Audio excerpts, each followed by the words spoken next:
ప్రభు నామమున వందనాలు. దేవుని యొక్క వాక్యాన్ని మనం ధ్యానం చేసుకుంటున్నాం. A profound statement of faith.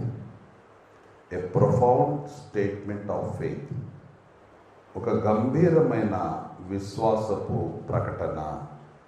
ఒక గంభీరమైన విశ్వాసపు ప్రకటన. ప్రియమైన వాళ్ళారా, ఈ మాసమంతయు విశ్వాసము యొక్క విధి విధానాలను మన జీవితంలో జ్ఞాపకం చేసుకుంటూ ఉన్నాం దేవుని వెలుగులో. ఈ దినము నాకు ఏర్పాటు చేయబడిన అంశము ఒక గంభీరమైన విశ్వాసపు ప్రకటన.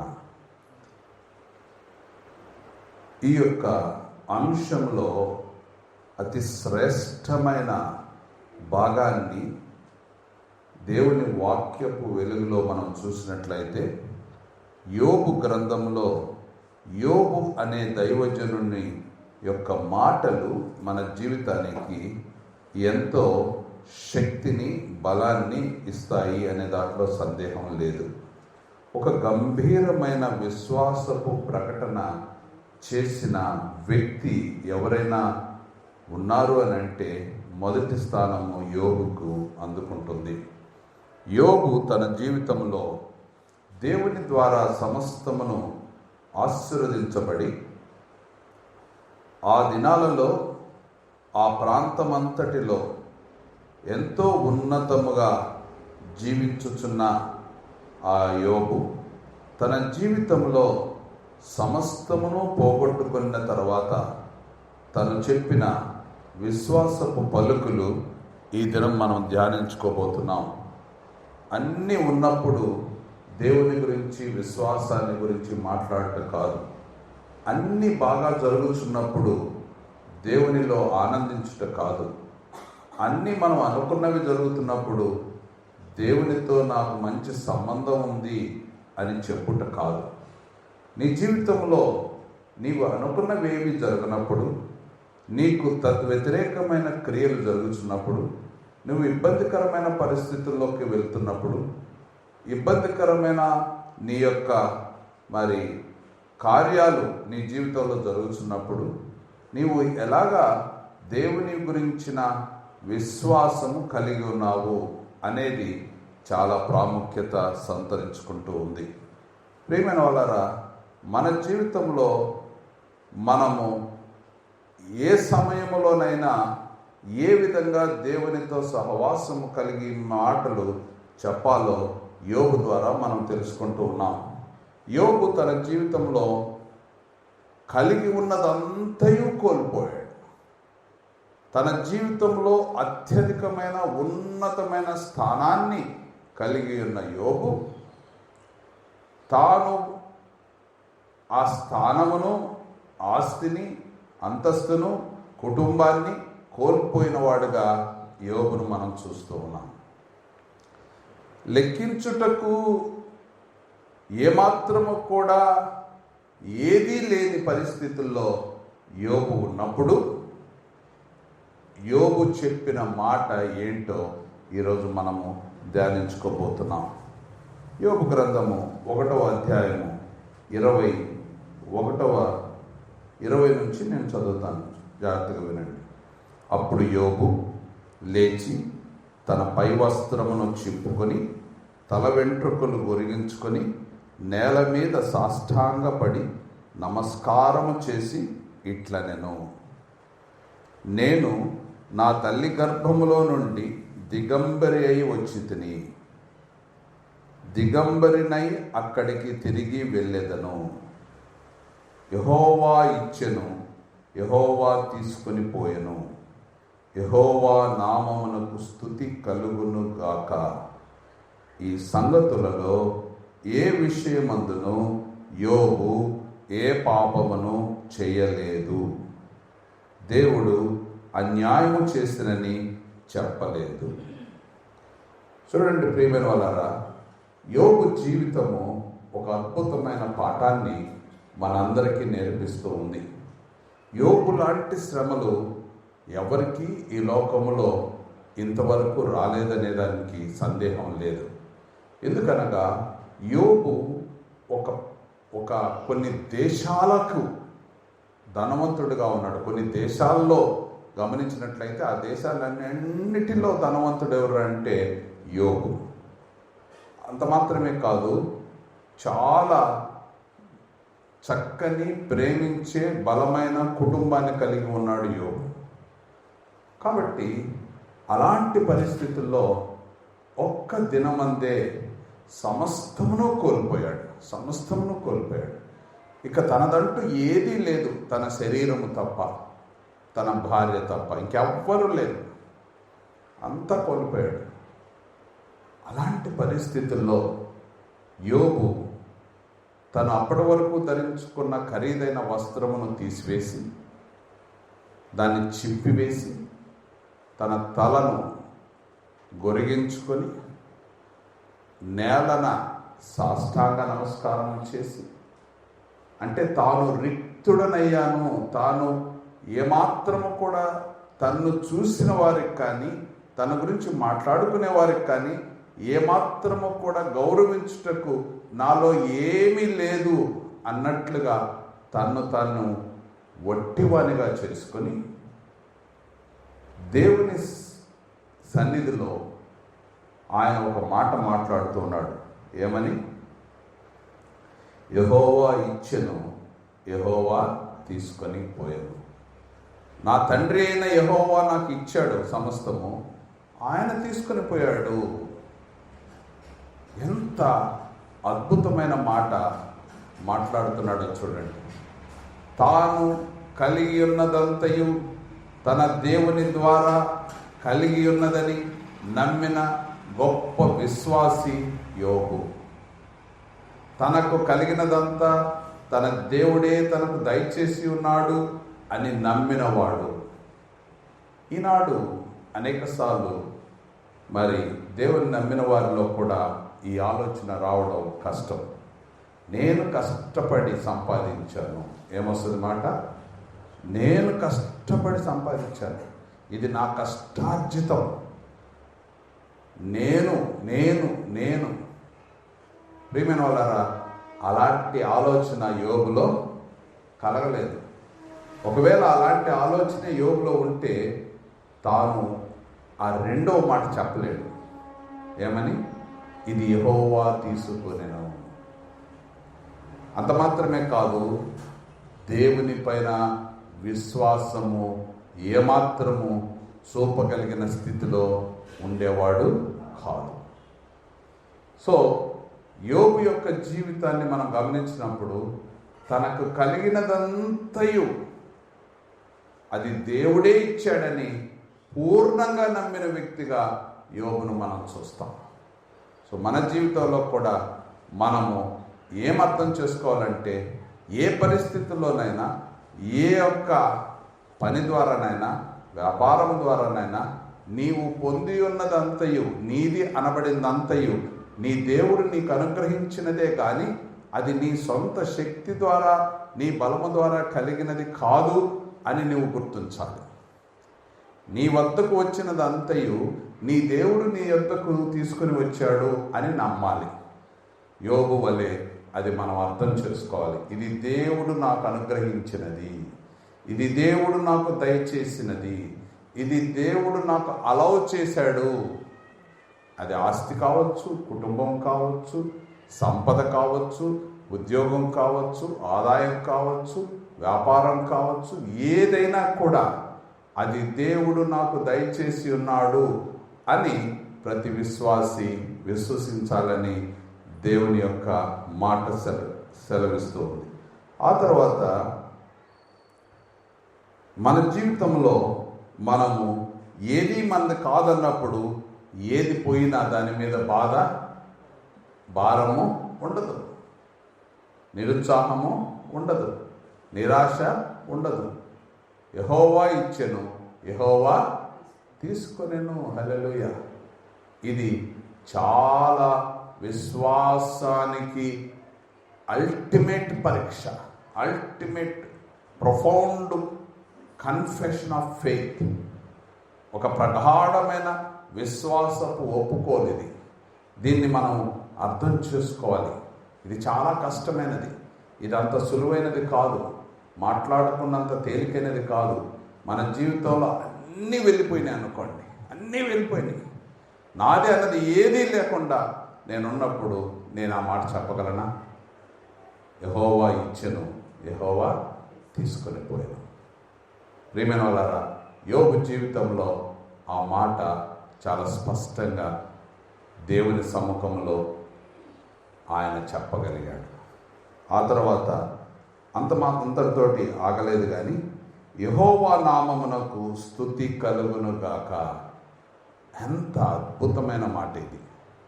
యెహోవా ఇచ్చెను, యెహోవా తీసుకొని పోయెను అనేది బలమైన మాటే. కానీ అంతకన్నా బలమైన మాట ఏంటంటే, యెహోవా నామమునకు స్తుతి కలుగును గాక.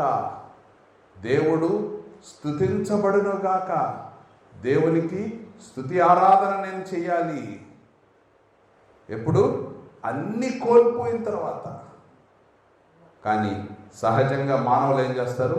అన్నీ కలిగితే స్తుతి ఆరాధన పెట్టుకుంటారు, అన్నీ బాగుంటే స్తుతి చేస్తారు, అన్నీ కలిసి వస్తే దేవుణ్ణి స్తుతిద్దాం, ఉద్యోగం వస్తే స్తుతిద్దాం, వ్యాపారంలో ఆస్తి సంపాదించుకుంటే దేవుణ్ణి స్తుతిద్దాం, ఇల్లు కట్టుకుంటే స్తుతిద్దాం. మానవుడు ఈ ఆలోచనతోనే ఉండిపోయాడు. కానీ ఒక విశ్వాసిగా మనం నేర్చుకోవాల్సింది ఏంటంటే, నీ జీవితంలో నీవు సమస్తమును కోల్పోయినా నీవు దేవుని స్తుతించగలవా? యోబులో ఆ ఉన్నతమైన బుద్ధిని దేవుడు ఉంచి ఉన్నాడు. అది మనకు మాదిరిగా దేవుడు దయచేసి ఉన్నాడు.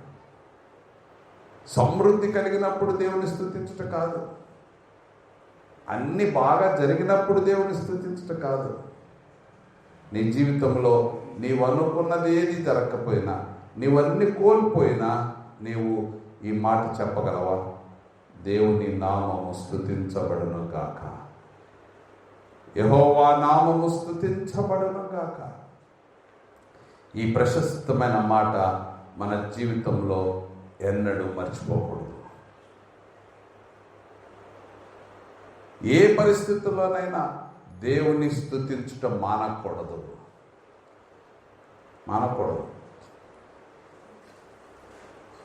ఈ సూత్రాన్ని మనము అర్థం చేసుకోవాలి. ఎందుకనగా దేవుని యొక్క తెలివి, దేవుని యొక్క ఆలోచన, దేవుని యొక్క ప్లాను, ప్రణాళిక మన యొక్క ఆలోచనకు అందదు. నీవు దేవుని బిడ్డవని, నీవు దేవుని బిడ్డగా నీవు చేయబడ్డావని, దేవుడు నీకు తోడుగా ఉన్నాడని, దేవుడే నీకు తండ్రిగా ఉన్నాడని నీవు సంపూర్ణంగా విశ్వసిస్తే నీ జీవితంలో ఏదైనా ఆయన ద్వారా, ఆయన వలన మాత్రమే కలుగుతుందని నువ్వు నమ్మాలి. ఆయనకు తెలియకుండా నీ జీవితంలో ఏది జరగదు అనే విశ్వాసము మనలో రావాలి. నీవు దేవుని బిడ్డవని నీవు దృఢంగా నమ్మితే దేవుని బిడ్డకు దేవునికి తెలియకుండా ఏ పరిస్థితి దాపురించదు. ఈ వాస్తవాన్ని గ్రహించాలి. ఒకవేళ నీ జీవితంలో జరిగింది అది అన్యాయమని నీవు ఆలోచిస్తే నీ జీవితంలో దేవుడు అన్యాయస్తుడైనట్టే. తప్పు. దేవుడు అన్నాడు అన్యాయస్తుడు కాడు. దేవుడు ఎన్నడూ అన్యాయస్తుడు కాదు. నీకు ఈరోజు అర్థం కాక నీవు ఆ మాట ఆలోచిస్తున్నావేమో, కానీ దేవుని సన్నిధిలో మనం గుర్తుంచుకోవాలి, దేవుని యొక్క అదుపాజ్ఞంలో జీవిస్తున్న మనము సమస్తము ఆయన ద్వారా, ఆయన వలన కలిగి ఉన్నదేది ఆయన లేకుండా నాకు కలగలేదు. సమస్తమును ఆయన నాకు అనుగ్రహించి ఉన్నాడు. ఒకవేళ నా జీవితంలో నేను ఏది కోల్పోయినా అది నాకు ఏమాత్రము కూడా ఇబ్బంది కలిగించదు. కాబట్టి నేను నిత్యము దేవుని స్తుతించే వ్యక్తిగానే నిలబడతాను. నా లేమిలో దేవుణ్ణి నేను స్తుతిస్తాను, నా నష్టంలో నేను దేవుణ్ణి స్తుతిస్తాను, నా కష్టంలో నేను దేవుణ్ణి స్తుతిస్తాను, నా యొక్క వేదనలో నేను దేవుణ్ణి స్తుతిస్తాను, నా యొక్క మరి ఇబ్బందిలో నేను దేవుణ్ణి స్తుతిస్తాను. ఎప్పటికీ నేను దేవుణ్ణి స్తుతిస్తాను. ఎందుకంటే ఆయనకు సమస్తము ఎరుకై ఉన్నది. నా దేవునికి సమస్తము తెలుసు. ఆయన సమస్తమును నాకు మేలుకరంగా మారుస్తాడు. దేవుని వాక్యంలో చెప్తుంది, ఆయనను ప్రేమించు వారికి, అనగా ఆయన నామమును ప్రేమించు వారికి మేలు కలుగుటకై సమస్తమును సమకూడి జరుగుతున్నవి. ఎప్పుడు నమ్ముతావు? ఇది నమ్మితే. ఏది జరిగినా నా దేవుని ద్వారా నాకు కలుగుతున్నది కాబట్టి నేను దీని గురించి బాధపడాల్సిన అవసరం లేదు, భయపడాల్సిన అవసరం లేదు. కాబట్టి దేవుని యొక్క అద్భుతమైన ఈ ప్రణాళిక మన జీవితంలో అర్థం అవ్వాలి. యెహోవా నామమునకు స్తుతి కలుగును గాక. నిత్యము స్తుతి చెల్లించే వారంగా ఉండాలి. స్తుతి, ఆ స్తుతి చెల్లించుట దేన్ని బట్టి నువ్వు స్తుతించగలవు? సమస్తము ఆయన నాకు అనుగ్రహించాడు. ఈరోజు కలిగి ఉన్నదేది ఆయన లేకుండా నాకు కలగలేదు. ఈరోజు పోయినది కూడా ఆయన అలౌ చేస్తేనే పోయింది, ఆయన పర్మిషన్ ఇస్తేనే వెళ్ళిపోయింది. అది దాని గురించి నాకు చింత లేదు. పోయింది ఆయనకు తెలుసు, ఉన్నది ఆయనకు తెలుసు, ఏమి ఇవ్వాలో ఆయనకు తెలుసు, ఏది వద్దో ఆయనకు తెలుసు. అది విశ్వాసము. అది విశ్వాసం. మొదటిది, ఏది కూడా నా సొంత శక్తియుక్తులతో నా యొక్క ప్రభావంతో నేను సంపాదించుకున్నాననే ఆలోచన నుంచి మనం బయటికి రావాలి. రెండవది, నాకు కలిగి ఉన్నది ఏది ఆయనకు తెలియకుండా కలగలేదనేది తెలియాలి. మూడవది, ఒకవేళ నా జీవితంలో ఏది ఉన్నా ఏది పోయినా అది దేవుని యొక్క చిత్తం ద్వారా జరిగి ఉన్నదని విశ్వసించాలి. అదంతా జరిగిన తర్వాత దేవుని నామాన్ని స్తుతించాలి. నీలో స్తుతి స్థానంలో దిగులు వచ్చిందంటే, దేవుని స్తుతించాల్సిన స్థానంలో నీవు దిగులు పడ్డావంటే నీకు విశ్వాసంలో కొరత ఉన్నది, నీకు విశ్వాసంలో ప్రాబ్లం ఉంది, నీవు విశ్వసించటలేదు, నీవు ఆయన ద్వారా నడిపించబడుతున్నావని, ఆయన నీకు సమస్తమును దయచేస్తున్నాడని. కాబట్టి విశ్వాసమును సరిచేసుకొనుటకు ఇది అద్భుతమైన సమయం. అందుకే అంటున్నాడు ఆఖరి అధ్యాయంలో వచనంలో, ఈ సంగతులలో ఏ విషయమునందును యోబు ఏ పాపము చేయలేదు. అంటే దీని అర్థం ఏంటంటే, ఒకవేళ నీ జీవితంలో ఏదైనా కోల్పోయినప్పుడు నీవు దిగులు పడితే, దేవుడు అన్యాయం చేశాడంటే అది పాపము, అది పాపము. దేవుడు ఏది అన్యాయం చేయడు, దేవునికి తెలియకుండా ఏది జరగదు. ఇది నమ్మాలి, నమ్మి అంగీకరించాలి, అంతే. కాబట్టి యోబు సమస్తమును కోల్పోయాడు, కానీ ఎన్నడూ కూడా ఏ విషయంలో కూడా ఆయన దేవుని దగ్గర ఆయన పాపము చేయలేదు. ఏ విషయమందును యోబు పాపము చేయలేదు, దేవుడు అన్యాయము చేసినని చెప్పలేదు.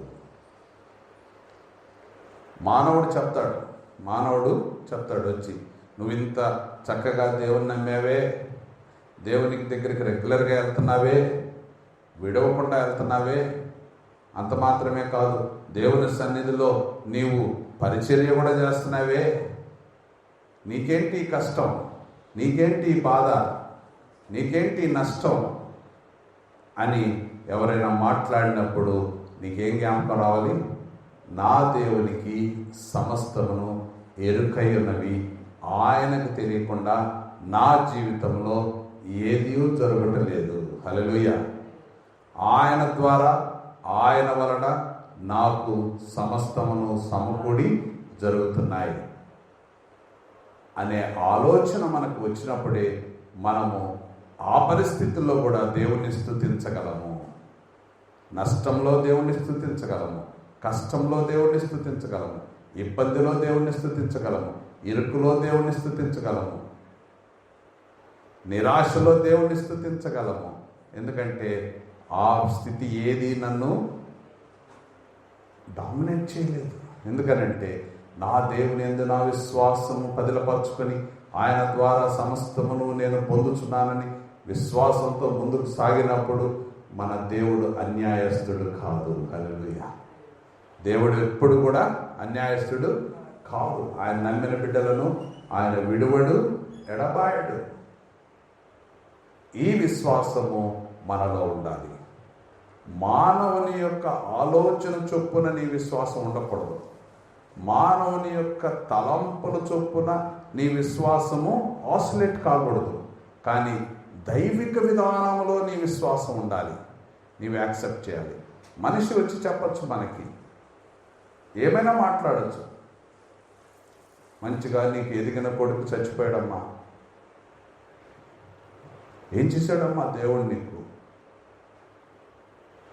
అవునయ్యా నిజమే, దేవుడు నాకు అన్యాయం చేశాడు. నో, దేవుడు ఎప్పుడు అన్యాయము చేయడు. ఆయన అన్యాయస్తుడు కాదు. అన్యాయం చేయడానికి ఆయన నరుడు కాడు. నీవు సేవించుచున్న దేవుడు ఆయన సర్వశక్తిమంతుడు, మృతులను సహితము లేపగలిగిన వాడు. ఆయన 3 రోజులు సమాధిలో ఉన్న లాజరును లేపిన దేవుడు ఎవరు చనిపోకుండా ఆపలేడా? ఆపగలడు. ఎవరిని కాపాడలేడా? కాపాడగలడు. ఆయనకి చేయలేనిదంటే ఏదైనా ఉందా? లేనే లేదు. కాబట్టి దేవుని యొక్క చిత్తము నా ఎడల జరిగినది, దేవునికి మహిమ కలుగును గాక అని మాత్రమే నువ్వు చెప్పాలి. కానీ ఎన్నడూ కూడా దేవుడు నాకు అన్యాయం చేశాడనే మాట నీ నోట రాకూడదు. అది పాపము. దేవుడు ఎన్నడూ ఆయన బిడ్డలకు ఆయన అన్యాయము చేయడు, చేయడు, చేయడు. ఆయన నమ్మదగిన దేవుడు. ఆయన మాట ఇచ్చి నెరవేర్చువాడు. ఆయన సమస్తమును సమకూర్చి నీకు మేలుకరంగా మార్చేవాడు. ఆయన వాగ్దానములు సత్యమైనవి. ఎందుకనగా ఆయన సత్యమైన దేవుడు.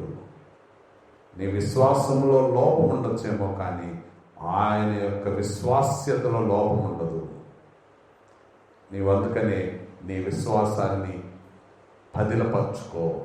దేవుని మీద నమ్మకాన్ని గట్టిగా నిలబెట్టుకో. ఏ పరిస్థితిలోనైనా నా యొక్క దేవుడు నమ్మదగినవాడు. చూడండి, యోసేపు జీవితంలో మనం చూసినప్పుడు యోసేపుకు దేవుడు దర్శనమిచ్చాడు. ఏమని? నీవు ఒక ఏలికగా చేయబడబోతున్నావని, అంటే నువ్వు రూలర్ అవుతున్నావని. ఏ వయసులో ఇచ్చాడు? చిన్న వయసులో ఇచ్చాడు. అయితే ఆ యొక్క వాగ్దానము, ఆ దర్శనము యోసేపు బలంగా నమ్మాడు.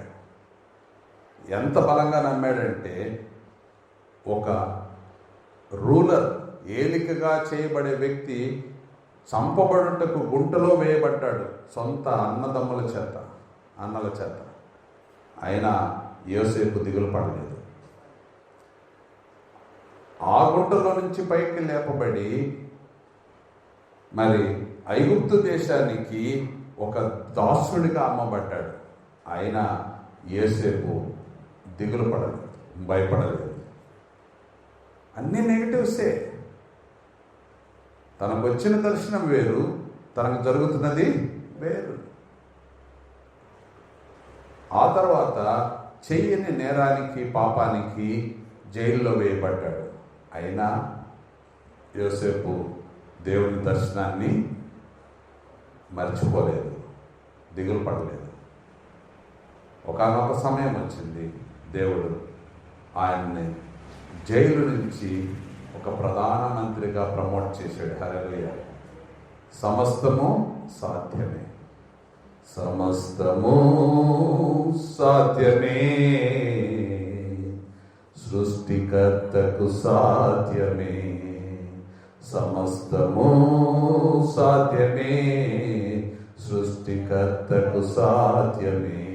అసాధ్యమైనది లేదుగా నా యేసునకు, సమస్తము సాధ్యమే, సృష్టికర్తకు సాధ్యమే. హల్లెలూయా. ప్రియమైన దేవుని బిడ్డలారా, సమస్తమును సాధ్యము పరచగలిగే దేవుని నీవు కలిగి ఉన్నావన్న విశ్వాసంతో నీవు కొనసాగినట్లయితే దేవుడు నీకు తోడుగా ఉన్నాడు. ఆయనకు తెలియకుండా నీ జీవితంలో ఏదీ జరగలేదు. కాబట్టి ఎన్నడూ కూడా మన జీవితంలో దేవుడు అన్యాయస్తుడనే మాటను మన నోట ఆలోచనలో రానివ్వకుండా, దేవుడు న్యాయవంతుడు, ఆయన మాత్రమే న్యాయవంతుడు, ఆయన సత్యవంతుడు, ఆయన సమస్తమును నాకు మేలుకరంగా మార్చేవాడు. హల్లెలూయా. దేవునికి మహిమ కలుగును గాక.